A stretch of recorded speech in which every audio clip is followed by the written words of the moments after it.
Hey everyone, I'm Lisa Singer, the Senior Editorial Director of Brand Insider at MediaPost, and thanks so much for joining us for another edition of the MediaPost webinar series.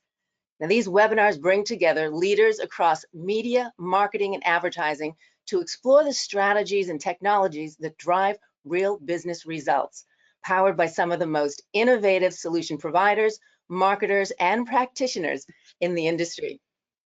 Today, we're diving into a topic that's more important than ever in the age of AI, personalization.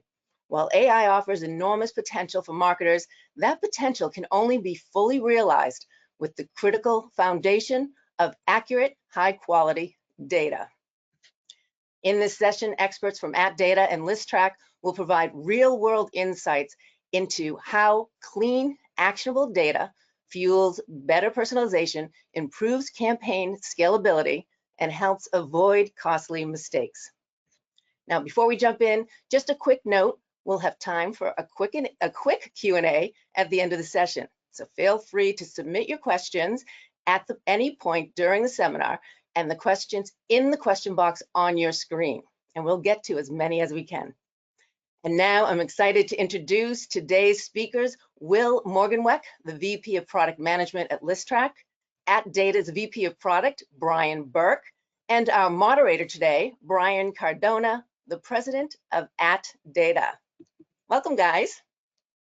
Thanks, Lisa. Well, we're excited to have you, and I don't want to waste any more time, so I'll let you all take it away. Great. Thanks very much. Welcome, everyone.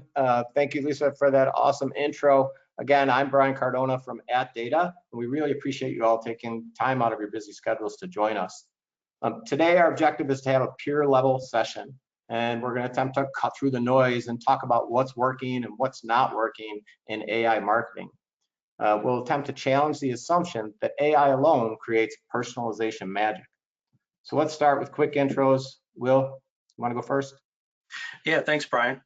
Will Morganweck, I'm the VP of Product here at ListTrack. ListTrack's a AI-powered cross-channel marketing automation platform, and appreciate the opportunity to be here with both of you today. Thanks, and Brian. Yeah, I'm Brian Burke. I'm the VP of Product at AtData. AtData is a marketing solutions and fraud prevention company focused around consumer identity and in particular leveraging email as a key ingredient. Great. So thanks, Brian. Thanks, Will. And so, right, like as we think about the framing of this, we think like artificial intelligence is dominating 2025, right? And it feels like it should be. It presents a tremendous opportunity for all of us, both in our business roles and in our personal lives. So for example, I'm sure many among us are suddenly using ChatGPT or Grok or any of the other chat-based LLMs on a daily basis. And that change seems very sudden, right? And so there's a lot of excitement and opportunity here. According to ArtSmart, approximately 75% of marketers are now using AI tools in their work, and nearly half of them are using them multiple times a week. So today we want to talk about AI and its intersection with personalized marketing. And we're going to specifically focus on the data behind AI, as we believe this is where the truth lives. So let me show you my screen again and give you just a quick summary of what we expect you to learn. So first off, why more AI does not necessarily equal better personalization, the anatomy of accurate data in an AI context, when inaccuracy gets expensive, how to operationalize clean, enriched data, the value of good data with real-world success, and then what works, what fails, and what's next. So with that, why don't we get started and talk about, again, that resetting the narrative, why more AI does not necessarily equal better personalization. Brian, you want to kick us off? Yeah, I'll start with that. Yeah, the AI is great, and it's fantastic at doing inferences. But sometimes it has the potential to mask problems, or in the worst case, it can actually augment them. As an example, I was at dinner in recent months with a friend of mine who's a data scientist and works with consumer identity data. His primary role, primary function in life is building machine learning models and feeding AI systems to build out inferences and propensity models. but he was complaining about the fact that he spends probably 80% of his time not doing the data science and building out the models, but actually doing hygiene and writing ETL scripts to try to fix identity layer issues that if he didn't deal with, essentially his outcomes would be that the models just wouldn't resonate and wouldn't really be very predictive. And so as good as AI is, sometimes it does require to start from a good starting point in terms of cleanliness of data, particularly if there's gaps in the data where inferences can't fill the gaps without some sort of outside augmentation of the information. Curious, Will, how have you seen this play out in your arena? Yeah, I think it's from an AI perspective, it's a really exciting time. We're all inundated with marketing tools, these AI tools, and marketers the most. They're seeing brand new tools every single day, tools that present really well. They have some great promises. They easily generate excitement. But what AI has really done is it's really put our data quality across all of our different systems under a microscope, and it brings some of those challenges like you were just kind of mentioning in those models and the ETL that has to happen. It brings them to the surface. And I've been a computer geek for a really, really long time. I'm going to go back to 7th grade. I went to a computer camp over the summer, and on day one in that computer camp, they talked about GIGO, garbage in, garbage out, and and that is a key foundation to what's happening with AI today. If we do not have high quality data going into our systems, we're not going to get high quality results on the other side. And while AI is helping us move very, very quickly through these things, and it's starting to bring some excitement and it is bringing some efficiencies, it's going to mean that we got to pay much better attention to the quality of our data and have a really strong foundation to working with that. And it's just going to become more and more critical to be able to have strong quality foundation of that data. And Brian Cardona, what have you seen and with some of the problems without a strong foundational data? Yeah, I think you nailed it, Will. And right, the garbage in, garbage out, junk in, junk out. And I think we're learning that AI, it doesn't reward volume, right? It's going to reward integrity. And that AI can be wrong with the wrong data, and it could be confidently wrong, right? I think we're hearing about the hallucinations of AI, right? When it's thinking something and it keeps going down this track that is potentially the wrong track. So I think broadly, we're all learning as we go, and think it's important to be conscientious of those issues. So transitioning then, we're talking about the importance of the accuracy of the data. So can we talk about the anatomy of accurate data, Will, in an AI context, like understanding what does it mean for the data to be clean and accuracy beyond the basics? Yeah. I think, as we go through this, the next 30 minutes or so, we are going to spend a lot of time talking about how important good quality data is. And I think when we talk about that, it's important to frame that properly. The data is important. And a lot of times we focus on clean data, and clean data just isn't enough. The clean data is a key component to that.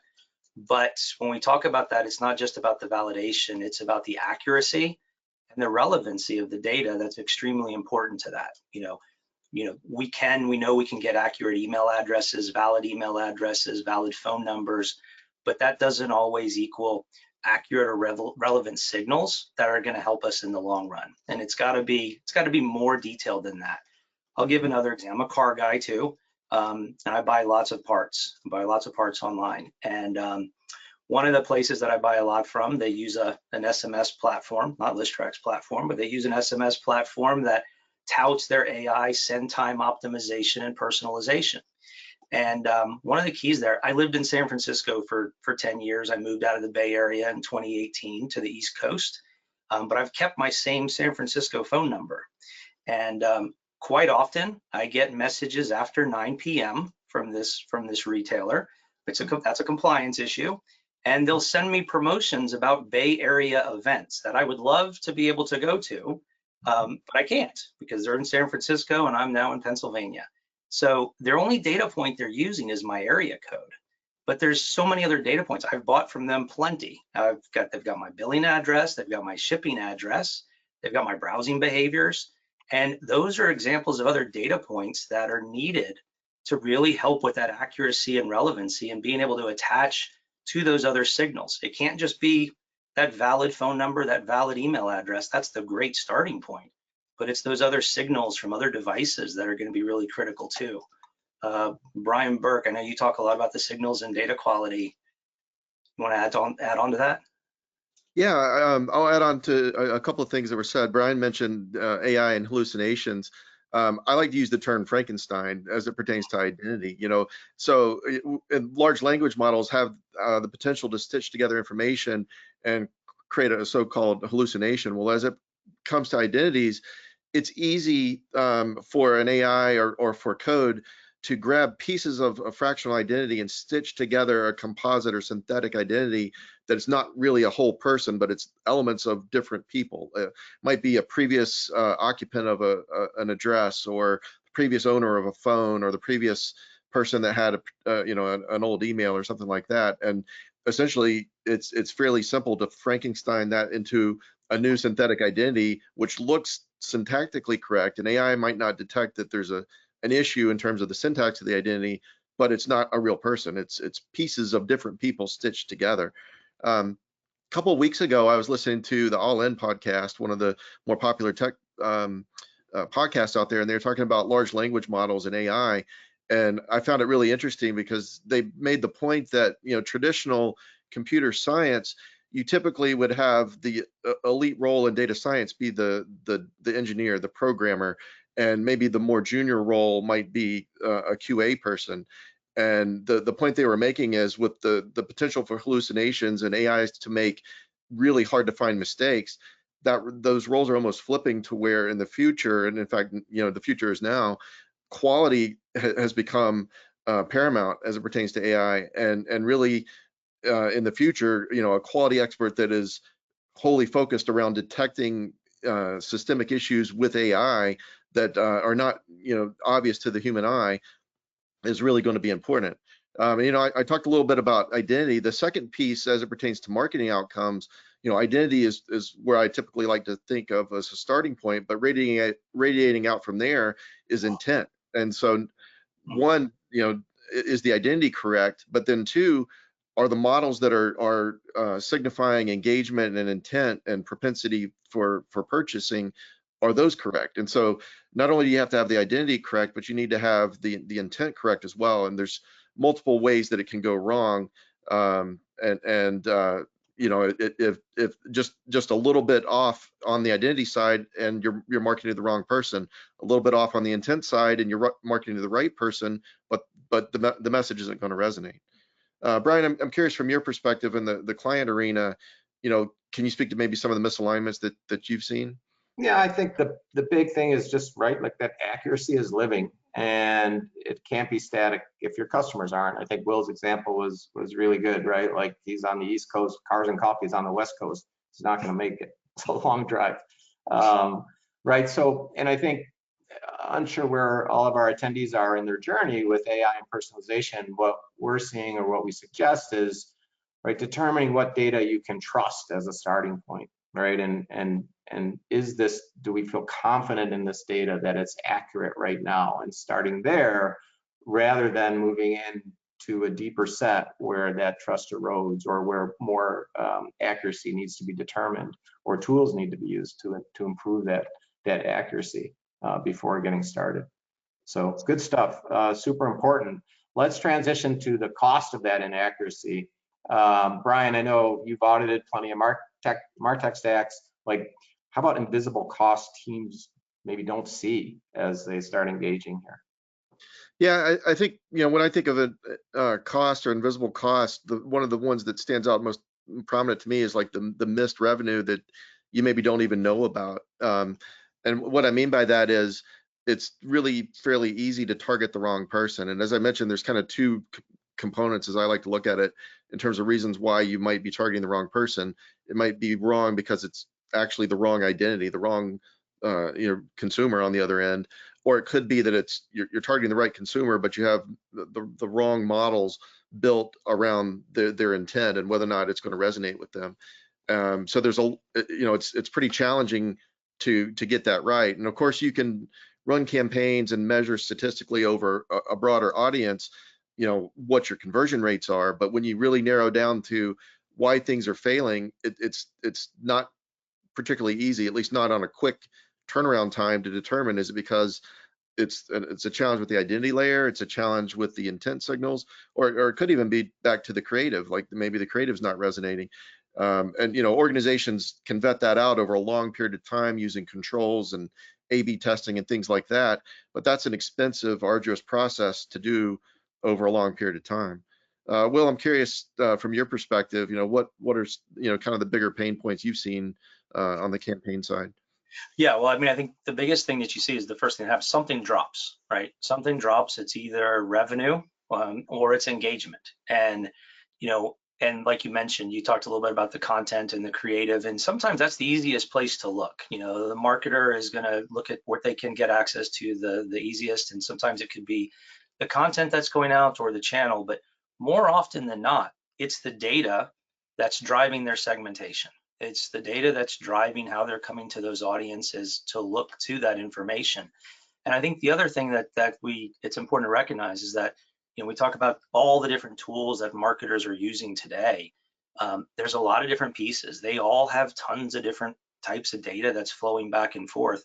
And sometimes that data just isn't connected very well. There's a lot of disparate systems, there's different identifiers, and being able to have a tool that can come together and start to bring that identity to a point that will help you get those different data points to resonate.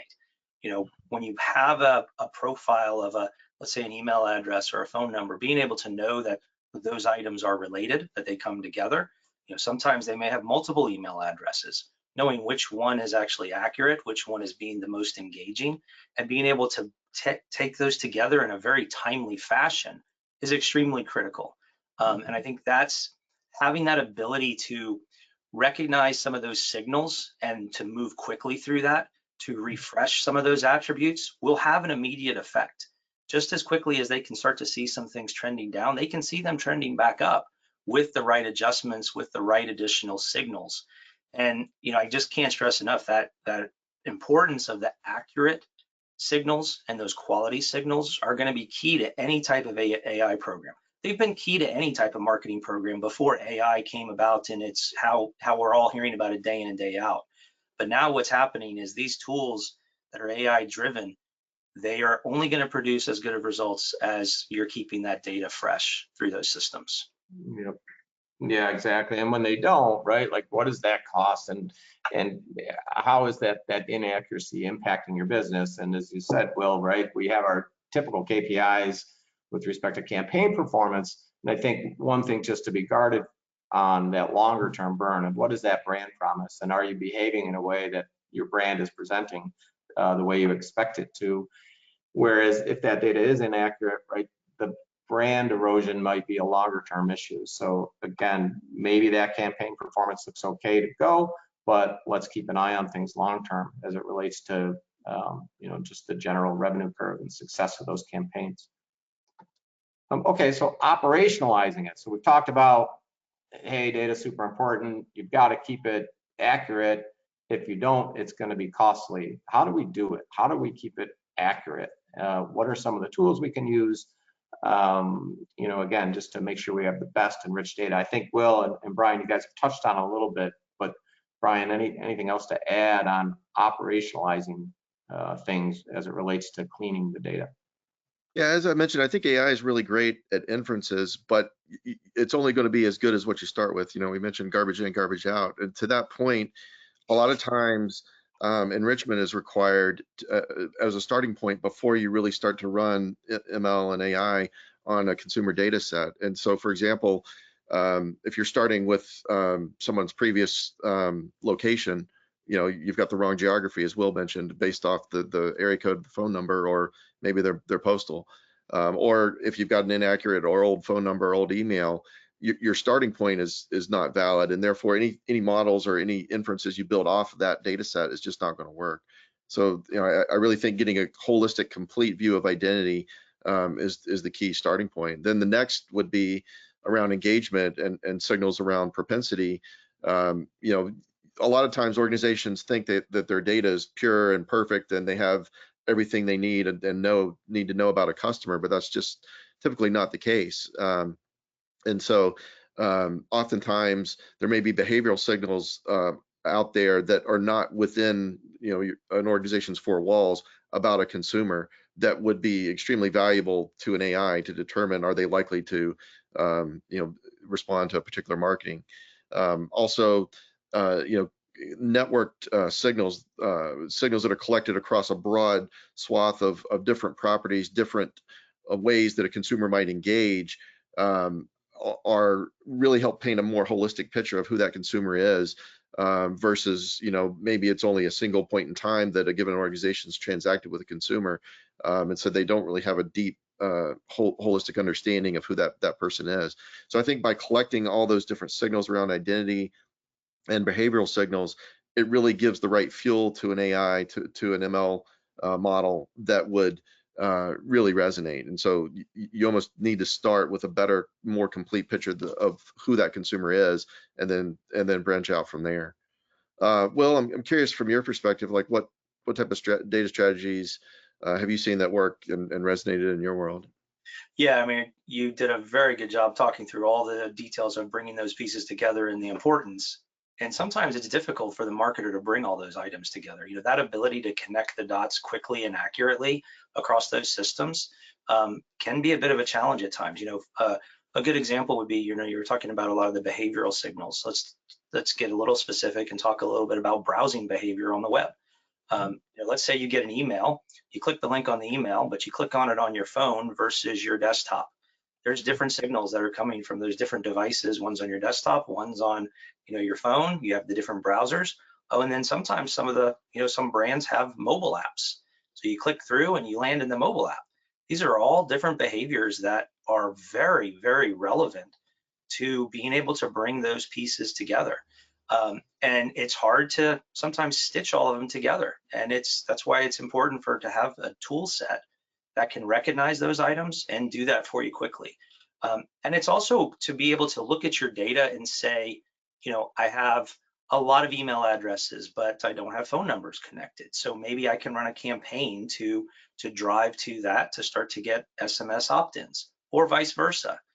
And I think that's key to make sure that you've got a tool set that gives you the flexibility to look at all the different signals that you have and how to enrich them. And I think a big one, we've been talking a bit about that, where it really comes together is, some of the driving the better personalization and really enriching your data with, let's say, geographic information.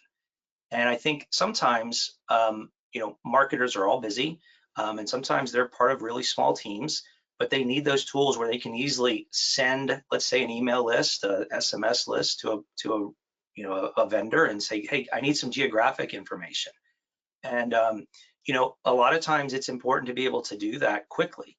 Our clients, when they're using our platform, will typically see some lift just by consolidating all those channels under one roof, because our identity graph can then stitch those things together, and then we can further enrich that too. And I think that what's often overlooked is that sometimes those signals are about helping you make campaign decisions too. Oftentimes, we all see retargeting ads, we all see our emails, we see our text messages. But if you have somebody that's highly engaged on email and you know that they purchased before, you're spending dollars retargeting that you may not have to. Or if you know that they're highly engaged in email, why are you continuously sending them SMS messages when you know you're going to get a purchase when you send that Friday advertisement over email? And being able to look at those items and see those signals easily is really important. And so it's just, there's so many tools out there, and it's crazy to see that some of these marketers have 20 plus marketing tools on their websites, on their platforms, and the stress of bringing all that data together has got to be difficult. And Brian Cardona, maybe expand more on how strategic that is for that data enrichment.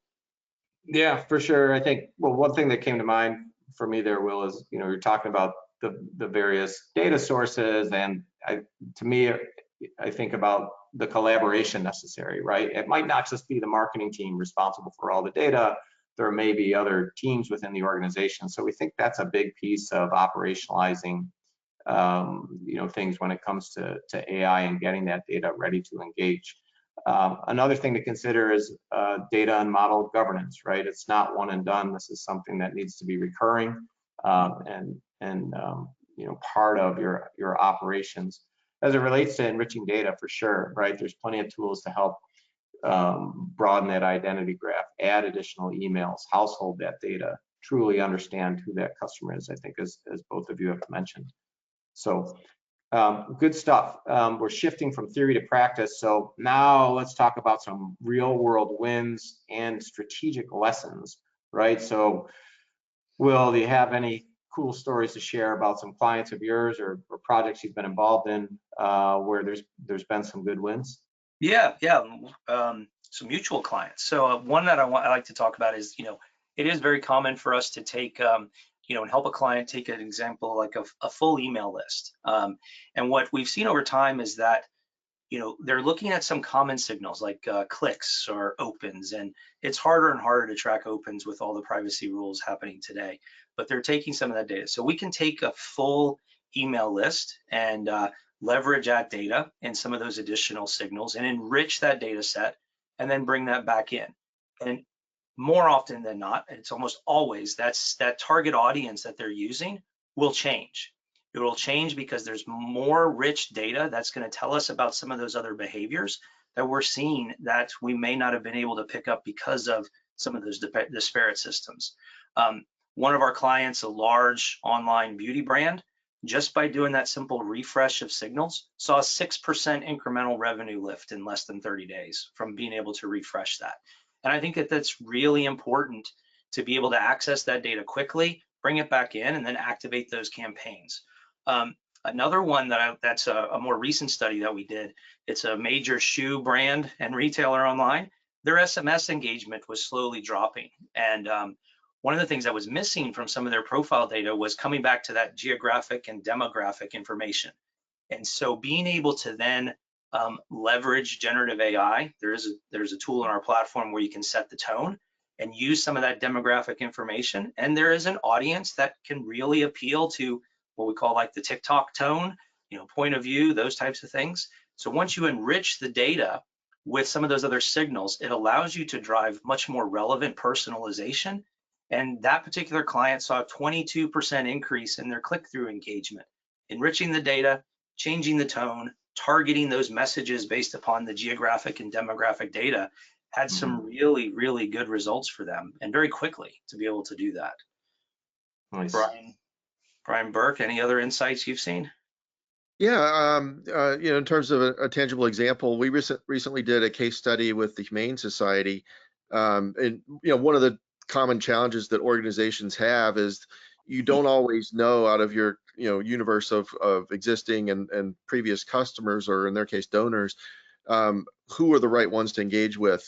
And so one of the things we did in their case is we looked at some of their dormant customers or dormant donors, and using a network of engagement signals that we were able to leverage from our services, we were able to identify 17% of their dormant customers that they were able to start to re-engage with and start to have monthly donation and interaction with again.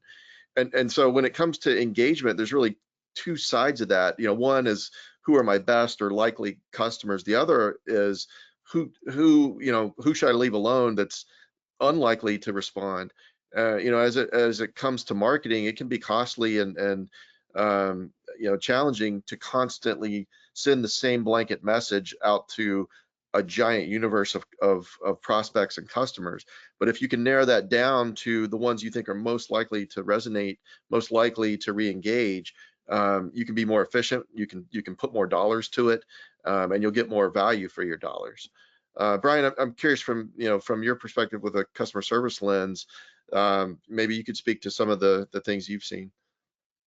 Yeah, I think for me, one of the things, at least that I think there's thought or debate on this, right? Those are awesome wins, and we're seeing plenty of clients have quick implementations and quick improvements to results.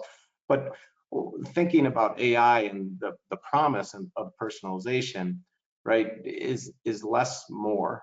I think a lot of times, for those of us that have been in the email space for a long time, there's been debate in the channel of how many times should I be emailing my customers or the people on my list for my goods and services? Is it once a week, or is it once a month, or is it once a quarter, or is it only when they're showing other signals in market? For me personally, I've generally been on the send more side, right? Like, make sure they signed up for your email list. They're expecting to get emails from you. Yes, it should be as relevant as possible, but let's have a touch. As we move into personalization with AI and it really gets closer to one-to-one, it'd be curious, I think, to see what rings true in the future. And I think each business has to answer that question for themselves, right? Like, what makes sense for our business and the buy cycles for the goods and services we offer. But yeah, I love the Humane Society piece, and Will, I know that the shoe retailer is super powerful and impactful to their businesses, and quick, easy wins. By the way, for the attendees, if you have questions, feel free to pop them in. We're getting close to final thoughts. So before we do, again, feel free to pop in some questions, and we'll address what we have time for. So transitioning then to challenging the assumptions, right? Like, what works, what fails, what's next? What all do you guys see, Brian and Will, in terms of the next 12 months, the next 3 years? Brian, you want to go first? Yeah, I mean, I'd say just a general trend of what works and what fails, or maybe it's just a misperception of the data world, is that a lot of times organizations will think more data equals better, and really, from my perspective, I think better data equals better.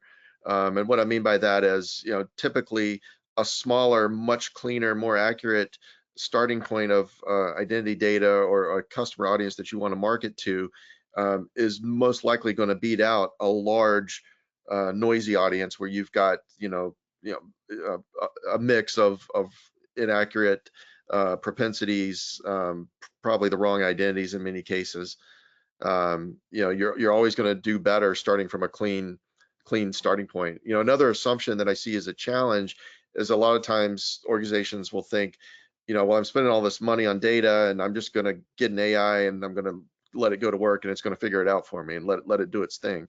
And maybe one day we'll get there, but we're not there yet. And so what I mean by that is there is a need to fill the gaps with identity, to make sure you've got the right contact information, that you've got all the contact information, not just a Hotmail email from 10 years ago, but you've got a more current Gmail email for someone, or the more accurate postal mail if they've moved, or whatever it might be. But getting to that clean starting point, don't assume that the AI is going to figure that stuff out for you, because it's not going to. And then making sure you've got the right engagement signals on a network layer, I think is also key. Maybe you've got great first party data, but you're not really witnessing all that goes on in the ecosystem for a given consumer, what their behavior might be online, other verticals or other competitors that they may be out there engaging with. Really having a complete picture of the consumer is key. Brian, curious on your thoughts. Yeah, I mean, for me, I think one assumption that we would challenge is that clean data is permanent, right? We know data decays in real time. AtData processes billions of records over the course of a year for our safe to send email validation service, and there we see, generally speaking, 1% to 2% of emails going invalid each month for our customers. I'm sure everyone engaged in email has seen that in their bounce files as well. So you got to have a system in place that is addressing that all the time.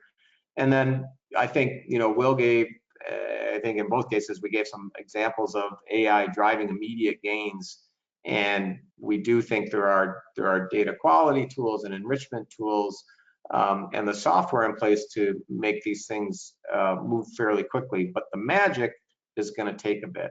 And we suggest strongly starting in your sweet spot, right? Walking before you run with AI and personalization, just to improve your chances of success.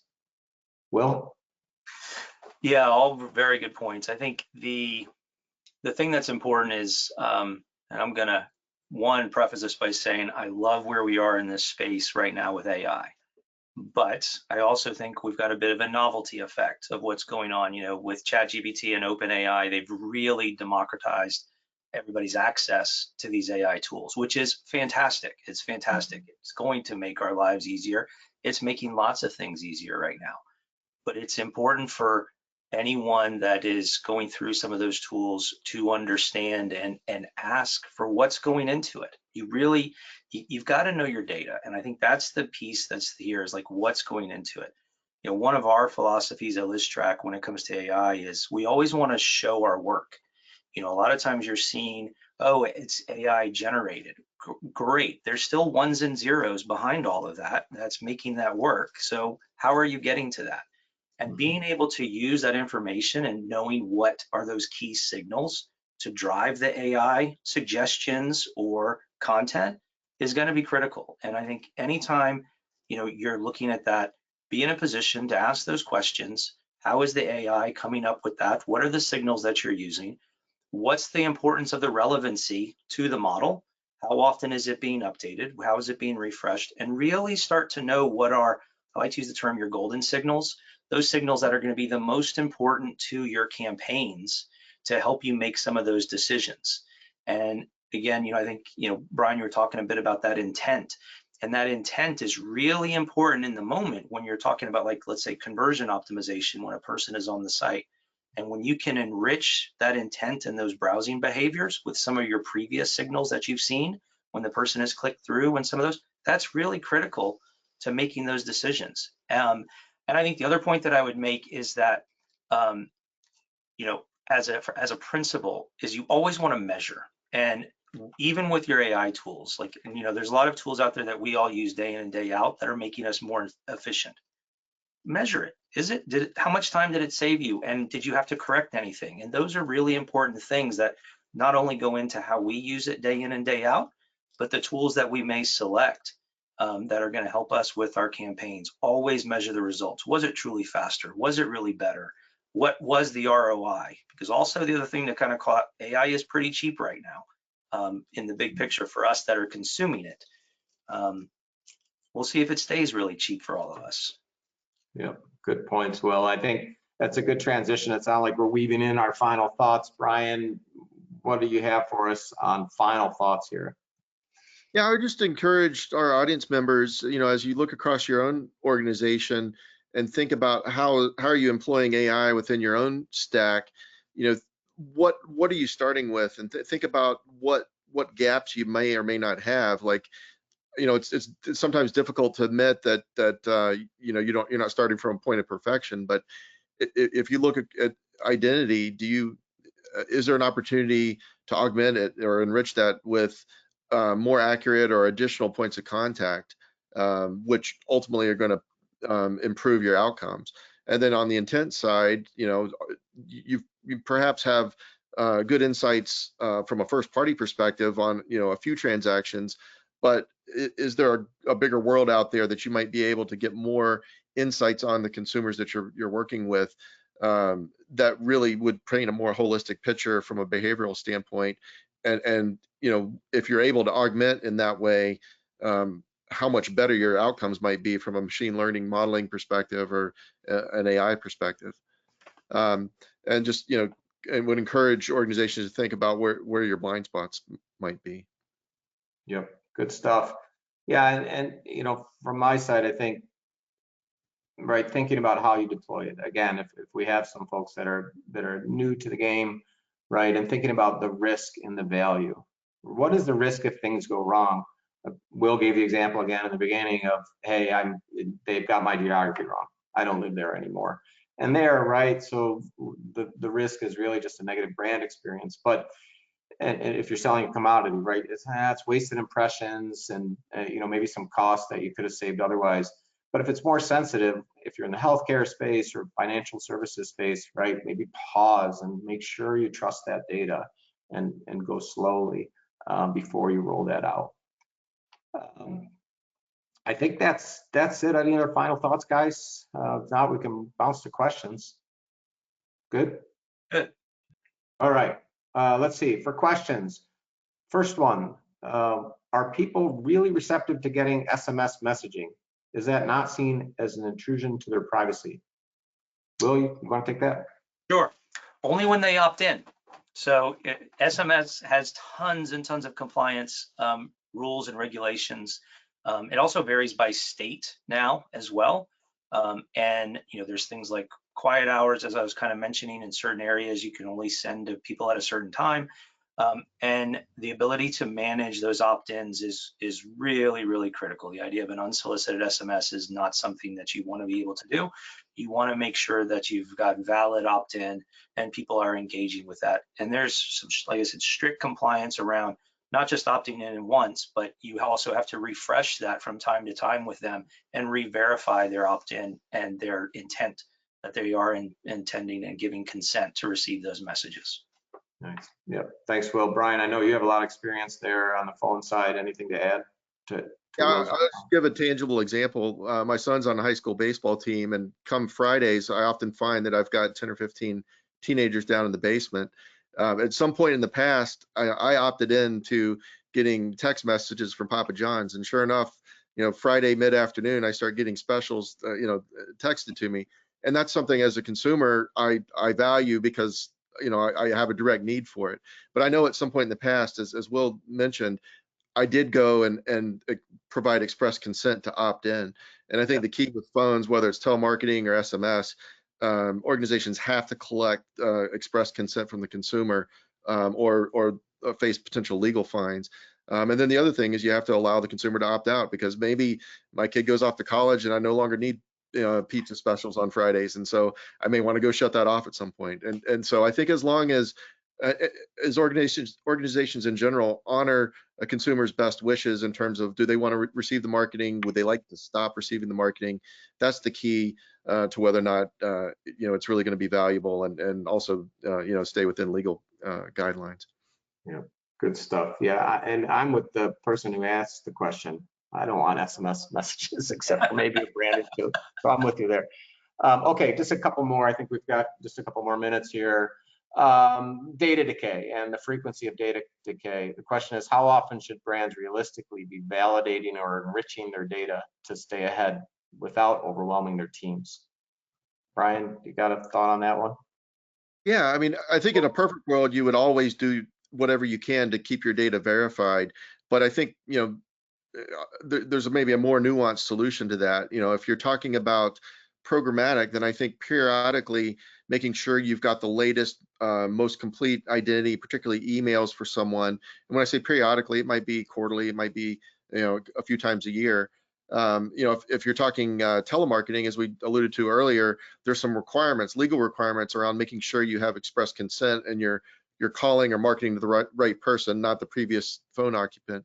If you're talking postal mailing, I think also, you want to make sure you've got the most updated, accurate address for someone, and there's requirements around bulk mailing. So in general, I think having a solid strategy and making sure your strategy aligns with the verticals or channels that you're trying to do the marketing with is going to be key. And then the other piece is e-marketing. Ultimately, you would want to take whatever mailing list you're about to mail and verify that just in time, right before you send out that bulk mailing, because the risk to an organization there would be you get flagged as a spammer, or your messages start going to the spam box, or worse, not getting delivered. Yep. Good stuff. And then the last question that we have here, when talking about identity resolution in the context of AI, can you break down what that actually looks like operationally for a mid-sized marketing team? Will, Brian? Yeah, I can take that one. Yeah, so I think, what's really important there, and I think speaking from the ListTrack perspective a bit, everything that we do identity-based is tied to consent. So whether it's email, whether it's SMS, it is all tied to consent and being able to bring that identity together. And for when we talk specifically about a mid-sized marketing team, it's important that you've got some really good data pipelines that are feeding those signals back and forth. And most importantly, where you're asking them to land. So let's take your website. Website is probably one of the easiest ones to start to do that, especially when they do click-throughs from different types of channel engagement. That's really important that you're able to bring that data back together And then being able to take that all the way through the buyer's journey, from the moment they may have opted in to the time that they clicked on a particular offer. What offer did they click on? That's going to start to drive some of the deeper personalization and recommendations to then completing, ultimately completing a transaction, which is then going to further enrich that identity. Now, coming back, that's the piece that's important too, to be able to tap into other systems and leverage systems like AtData to be able to enrich that and make sure that that doesn't get stale. But as you're stitching that all back together, it can be pretty lightweight when you've got the right pieces in place. Great, good stuff. Okay, I think we're just about done. Let me share my deck again and share some key takeaways for you all. I hope you all enjoyed the conversation. I certainly did. 3 quick key takeaways. AI personalization lives or dies by data quality. We suggest you invest in it, operationalize it, and question it constantly. Don't wait for performance to drop to start caring about accuracy. It's cheaper to get it right up front. Audit your own stack to understand what's powering your AI. Ensure personal experiences feel intentional and not random. So with that, let me pass it back to Lisa to take us out. You guys, that was fantastic. Thank you so much, Will, Brian B, and Brian C, for your valuable insights today. So really appreciate you being here. Yeah, happy to be here. Thanks for having us. Well, we're glad to have you. And if any of you have any further questions for Will, Brian, or Brian, feel free to reach out to them. For Brian and Brian, you can email experts at atdata.com. Again, that's email experts at atdata.com. And for Will, email info@listtrack.com. Again, that's info@listrak.com. So thanks for joining us for another edition of Media Post webinar series. Until next time. Thank you. Thanks. Bye.